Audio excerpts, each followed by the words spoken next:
क्या आप pregnancy plan कर रही हैं या ऑलरेडी प्रेग्नेंट हैं और डॉक्टर ने आपको टीएसएच टेस्ट कराने को बोला है?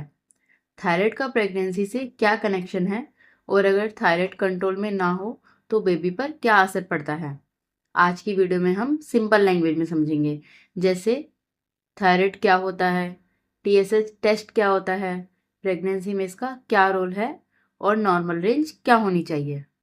अब हम बात करेंगे थायराइड ग्लैंड क्या होती है। थायराइड एक छोटी सी बटरफ्लाई शेप ग्लैंड होती है जो गर्दन के आगे वाली साइड में होती है। ये बॉडी का मेटाबॉलिज्म कंट्रोल सेंटर है। ये दो मेन हार्मोन बनाती है, T3 और T4।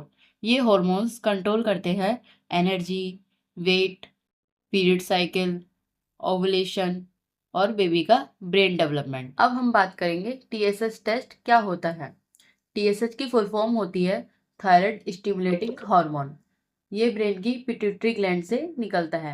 अगर थायराइड काम कम करेगा तो टीएसएच बढ़ जाएगा और अगर थायराइड ज़्यादा काम करेगा तो टीएसएच कम हो जाएगा।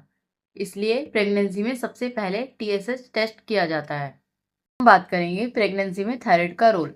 प्रेगनेंसी के फर्स्ट 3 मंथ में बेबी का अपना थायराइड डेवलप नहीं होता। इस टाइम बेबी कम्प्लीटली माँ के थायराइड हार्मोन पर डिपेंड करता है। अगर माँ का थायराइड कंट्रोल में ना हो तो मिसकैरेज का रिस्क, प्रीटर्म डिलीवरी का मतलब होता है अगर बेबी 37 वीक से पहले पैदा हो जाए। नॉर्मल प्रेगनेंसी लगभग 9 महीने की होती है। अगर बेबी जल्दी पैदा हो जाए तो उसे प्री मैच्योर बेबी कहते हैं। ऐसे बेबी को शुरू में स्पेशल केयर की जरूरत होती है। देन बेबी का low IQ, growth problem, high BP in pregnancy, इसलिए डॉक्टर्स अर्ली प्रेगनेंसी में टीएसएच टेस्ट जरूर कराते हैं। अब हम बात करेंगे प्रेगनेंसी में normal TSH range. First trimester में 0.1 टू 2.5 और सेकंड में 0.2 टू 3.0 और थर्ड ट्राइमेस्टर में 0.3 टू 3.0। अगर टीएसएच 2.5 से ज़्यादा हो, स्पेशली फर्स्ट ट्राइमेस्टर में, डॉक्टर मेडिसिन स्टार्ट कर सकते हैं। अब हम बात करेंगे हाइपोथायराइडिज्म और हाइपरथायराइडिज्म के बारे में। हाइपोथायराइडिज्म का मतलब होता है टीएसएच हाई। सिम्टम्स होते हैं वेट बढ़ना, थकान, पीरियड्स इरेगुलर, इनफर्टिलिटी, ये सब इसमें कॉमन होता है। अब हम बात करते हैं हाइपरथायराइडिज्म के बारे में। इसका मतलब होता है टीएसएच लो। इसके सिम्टम्स हैं वेट लॉस, पैल्पिटेशन, घबराहट, एक्सेस स्वेटिंग। ये भी रिस्की हो सकता है प्रेगनेंसी में। अब हम बात करेंगे इसका ट्रीटमेंट क्या होता है। मोस्ट केसेस में सिंपल टैबलेट दी जाती है, लीवोथायरोक्सिन।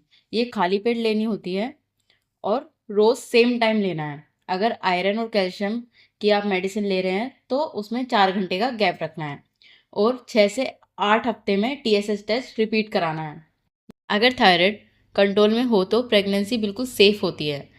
अब हम बात करते हैं आईवीएफ पेशेंट के लिए इम्पोर्टेंट बात। अगर आप आईवीएफ प्लान कर रही हैं तो टीएसएच आइडियली 2.5 से कम होना चाहिए, क्योंकि इम्प्लांटेशन थायराइड पर डिपेंड करता है। हार्मोन बैलेंस प्रेगनेंसी सक्सेस में हेल्प करता है, इसलिए आईवीएफ साइकिल स्टार्ट करने से पहले थायराइड चेक ज़रूरी है।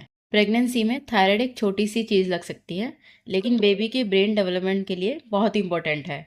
अगर आप प्रेगनेंसी प्लान कर रही हैं, अपना टीएसएच टेस्ट जरूर करवाएं। वीडियो हेल्पफुल लगा हो तो लाइक करें और किसी को शेयर ज़रूर करें। Thank you.